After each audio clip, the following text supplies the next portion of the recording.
Hey, good evening, everybody. Good evening, good evening, good evening. This is so impromptu, but I'm so glad that my good friend Tanisha that is here tonight just put it out on Facebook that she felt like she wanted to talk. And I was like, that's what I'm thinking, but I didn't know where we were going to start or where we were going to begin. But I do know that in the climate that we're in right now, there's a lot of mixed feelings, there's a lot of tension, but in our community as especially, I do feel like we need to have some open conversation. So I'm going to let Tanisha introduce herself, and we're going to just jump right in and get to talking because we are literally in front of all of you who know us very well. Okay, hey guys. My name is Tanisha Simpkins. You can see the my logo there. I am Tanisha Simpkins. I'm Tanisha Simpkins, radio host of the Table Talk Radio Show and Relationship 204. I'll come by way of that, I guess. Yeah. So I was like, I really want to have a conversation, but I didn't want to just have it by myself. I wanted to have a little dialogue or to speak with, other women. So I just put it out there, and I'm glad Dr. Rashida said, "Hey, let's do it." Let's do it because and those of you that are watching, you know who I am, and I thank you, Tanisha, for putting it out there and introducing For the yourself. We young will people who are make sure we watching, get all of your contact information once we are done tonight. But I think that I felt the same burden. I'm sure I did. I felt the same burden, and every day I do just a like minute and a half motivation, and I post it and I go on about my day, but it was really hard to do that on Wednesday morning. And so I really want to delve into the discussion that I've seen, across the board on all of our social media pages about how we really feel about what has gone on and how we feel after the election. So share with the audience how you feel right now after this 2024 election.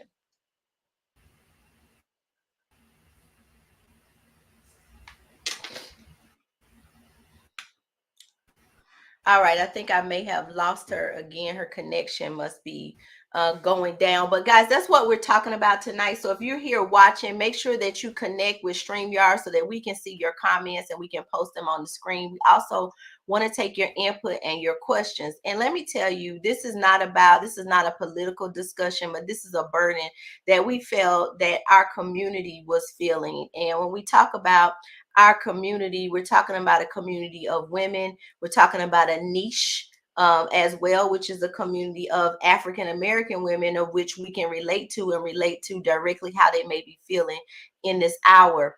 And really, when I see the challenges that we are facing emotionally, it forms a different type of burden on my heart. It literally feels like something sitting on my chest because I don't really know exactly, except through the word of God, how to encourage my sisters that may be feeling like, all hope is lost, or we're never going to get ahead, or we're never going to win, because the real truth of the matter is that's really just not the case.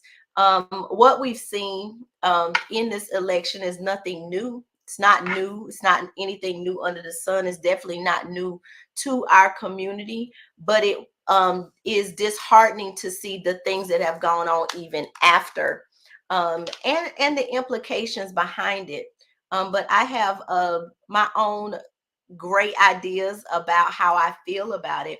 But I definitely want to give everyone space to let's talk about, how you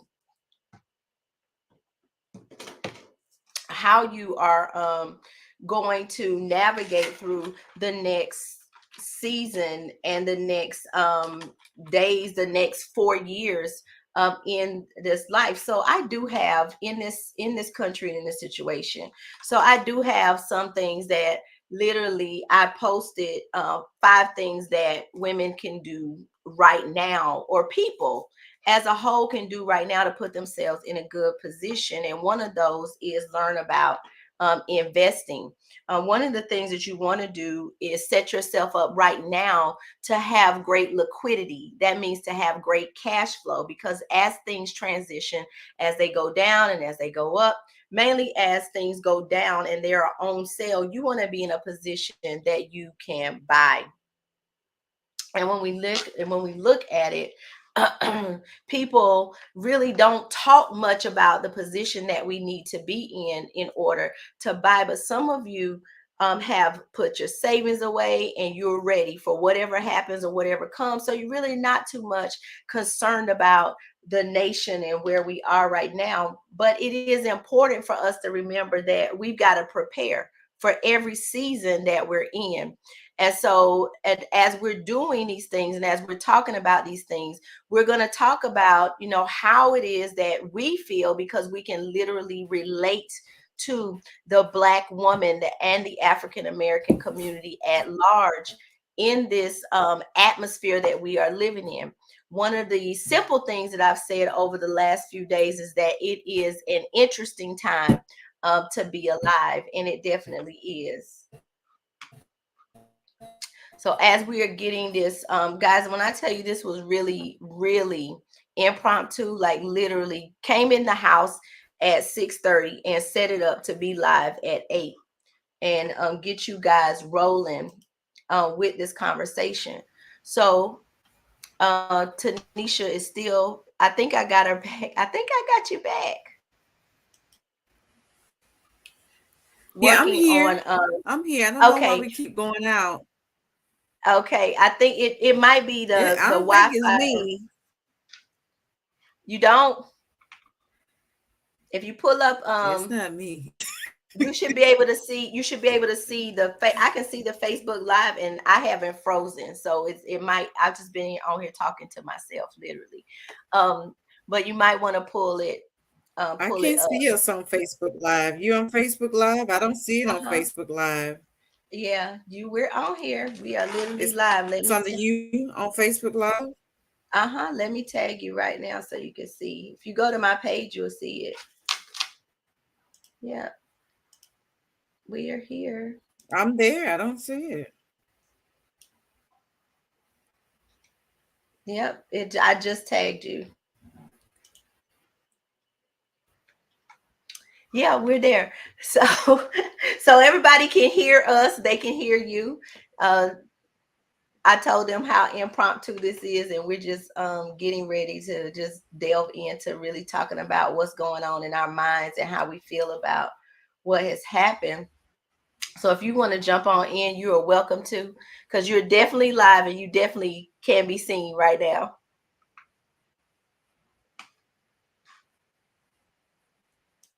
Okay, that's good. So Tanisha, talk to me. Tell me what for me, I woke up and my breath was taken away. How did you feel waking up or watching it live? Because did you watch it live? Did you watch the election live? I did. I was at a watch party. I have a few friends who were running for different positions. So I went to the one that was there was a Democrat one, Broward Democrat, that was one at Smoky Bones, but I went to the one for my mayor in our local area. So I went to that one and he did win, elected. That is. So I did watch it, and you waiting for the, as they would say, this 60%. Once there's a 60% that basically declares that that person is the winner. And it happened. It happened kind of quick. I thought that I was going to leave there and end up going somewhere else and wait until like midnight, but that wasn't the case. It was a very quick election for presidential, because even the last ones wasn't that quick of an election, but that one just happened. Just it was just too smooth sailing for me. It was just a at the rim quick election. So most of the people who you have a lot of people who are Democrat who vote for Kamala, Vice Kamala Harris. They voted during the early voting, and they did the ballots, sent the ballots in, right? So most of the people who were Republicans, they went out on Tuesday, and they went out in droves. Okay, a lot of them went out, and we know that in this country, there is 60 to 65% white people than they are anyone else. We are the minority, even though when we turn around, we see us, but we're not the majority in the United States. That's why they were looking for those places like Philadelphia, there are, white people, Massachusetts, all those places in the Midwest places, all those places, in the mountain people, there are all those places. So in mostly Georgia and the bottom of Florida, not even central Florida, but the bottom of Florida, then there are us, Right. pretty much. Right. And so I know how, because you're so involved in the community and you were at these watch parties and you were listening to the things that were going on, what would you say was the overall emotion of the people in the room just watching it happen? Like you said, so quickly, because I, like you, thought, okay, I'm going to wake up and it's going to be, okay, it's something happening, recounts and all of these things going on. It really wasn't like that. And that's atypical to our election Well, happenings. well, you're not the only person. What? Okay, so we have friends, and all of our friends aren't. All of our friends aren't Democrats. So some are Republicans, some are independent. So when you're there, you don't know who is who, but you can look from the expression on other people's faces who they like. Oh, that happened. Like, oh, she got. You heard it. Oh, that person got that state. Oh, this person got that state. So you pretty much know. I mean, you're not Yeah. gonna. These are our friends, but at the same time, it's like, are you serious? Are you really rocking with this person?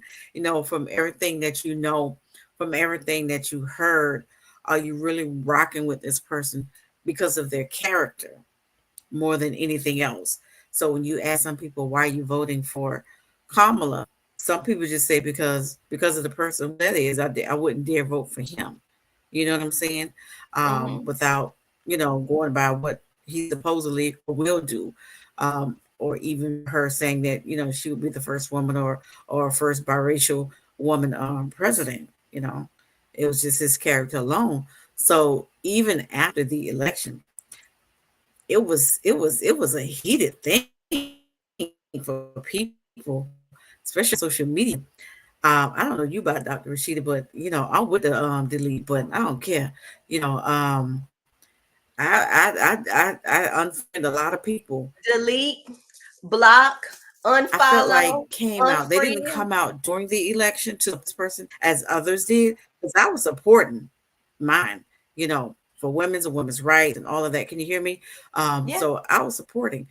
They came just before or right after and said, "Oh, I'm with this person. If you don't care, delete me." I did. I said, I put it in comments.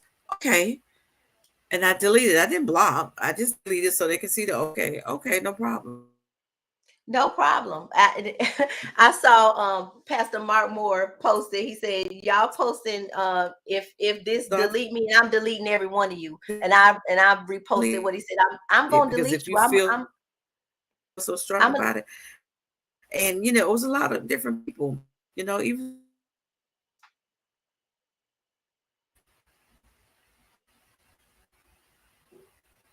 we still there? Yeah. yeah, I'm here. Okay. Yeah. So I deleted those people as well. And then a lot of my I'm church. I've been raised in a church. I know church. I know Bible. I know all of that. And Hmm.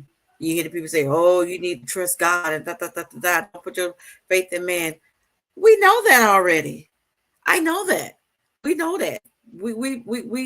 We've done it long enough to know that who our trust is with. We've been taught that, we have preached that, we have taught that. I know that. We know who to put our trust. We know God is in control. But that doesn't mean that a person don't have feelings, or we can't be disappointed, or feel that, because Exactly. it did hurt. And not only did it hurt women, it hurt men too. It did, the thing about telling people to trust God and he not put your faith in man, and then the next day for them to say, "Oh, God did that." No, he didn't. Elections and voting is actual physical things that man has to do and is in By control of choice. by choice. Man made a choice that God does not operate. The thing that Yeah, annoys me, mhm. because I'm church too, but the thing that annoys me about it is that God does not do anything that man can do himself. He operates best in the things that we cannot achieve and we cannot do. So in this hour, it wasn't the hour of going to cast a vote that we needed him. It's right now that we need him. And I think that Right, people have right. a Absolutely. misconception and they don't understand how to encourage, people and to motivate them. And I think that it's sad that a lot of people hid behind the Bible and they hid behind principle of the Bible, saying that is the reason that they vote this way or that way, when in reality it is just not that's not even biblical and it's not the case. Because, and this is my point, and you can tell me how you feel. This is how I interpret and understand scripture to be. God could he stop me and you from talking right now? Absolutely. But he does not, because he gives us a free will to do as we choose. We still have a choice to choose him. He does not make any man say you have to serve God. He gives them a choice. And I feel like if God himself does not control us, does not take over our free will, what gives man the right to think he's God?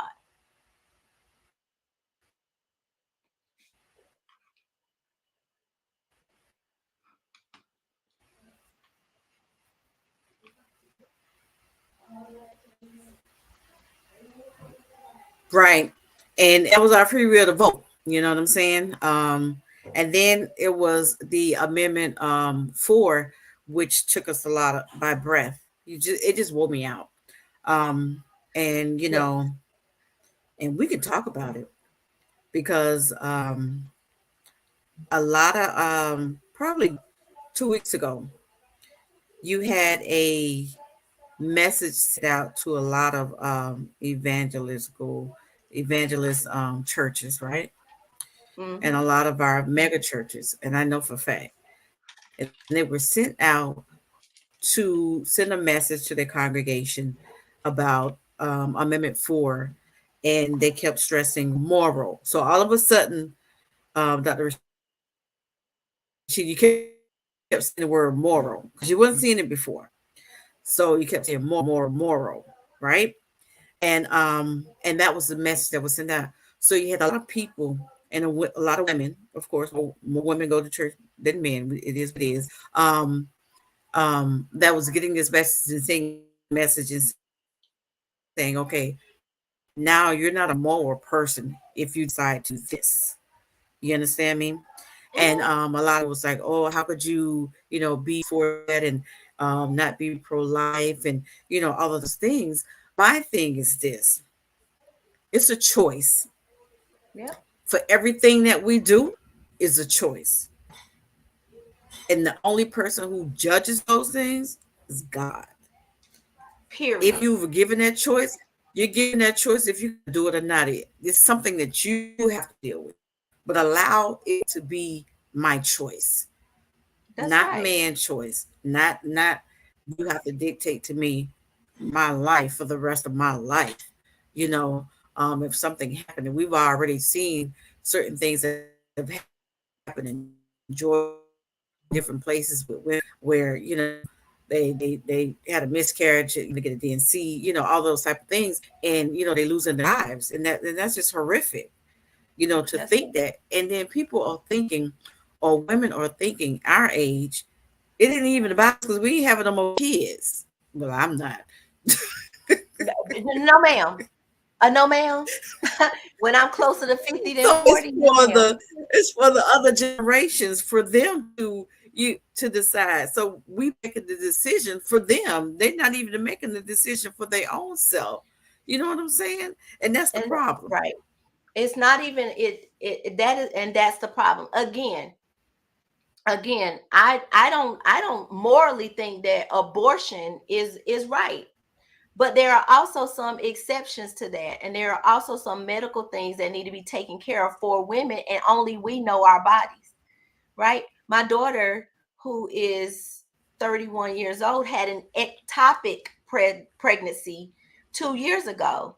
And no, my granddaughter is two. So about a year and a half ago, about a year ago, she had an ectopic pregnancy, and she had no choice but to have medical attention. Now, if it was to happen after, once this law goes into place, she would have not, she probably would have lost her life, or they would have waited until she was so sick that they had no other choice but to do it, if they even did it at that point. So I think about those type of things when it comes to that, but it's still all a choice. Man has a free will. Until yesterday, or until Tuesday, man has a free will. And really, and I'm gonna say it because I don't care about people unfollowing me and deleting me. And somebody said, oh, there are different groups and organizations that won't work with you if you say so. I don't care. I'm gonna say it, because the reality of it is, Tanisha, is that it is about preservation, and it's not about Mm. us preserving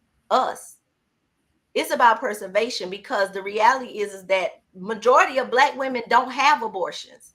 The percentage of people that have abortions, you can Google it. 33% of the total, let's see, 26% were Hispanic and 33% were white. Black women don't have abortions at a high rate, but we are morally sound when it comes to that type of thing, because we are pro-life. Should we believe that people should have the right to choose, but we also are, most oftentimes, because we can't afford it, maybe stuck in a situation where we don't have a choice. So Black women came in at less than 30%. And that's typically because it's not something that, it costs money. It's not something that's readily available to. Can you check your Uh-huh. page and see if you're live? Let me see. Yeah.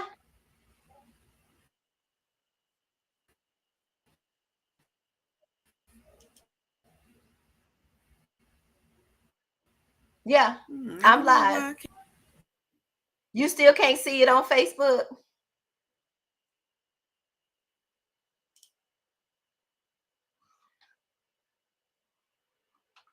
Oh, wait. Unmute Is yourself. anybody there that you can see or ask? I don't see anybody there, but it is literally live, which is so odd. Well, you know what it is? It's these restreaming platforms. Facebook really wants you to use their platform. So let's try Is that something. what it says? It is. It is. If they don't Okay. have, if they don't have, if they don't have StreamYard installed, it does not notify them. Because I have it on my Facebook. I can't get on Facebook on my computer. But yeah, it's not there. That's really what it. And I have it pinned. Okay, so what we gonna do? I'm gonna come. I'm gonna take it. I'm gonna come down, and we gonna go in through Facebook. I'm gonna come get you. Okay. Okay, because I got it all set up. I'll be right back.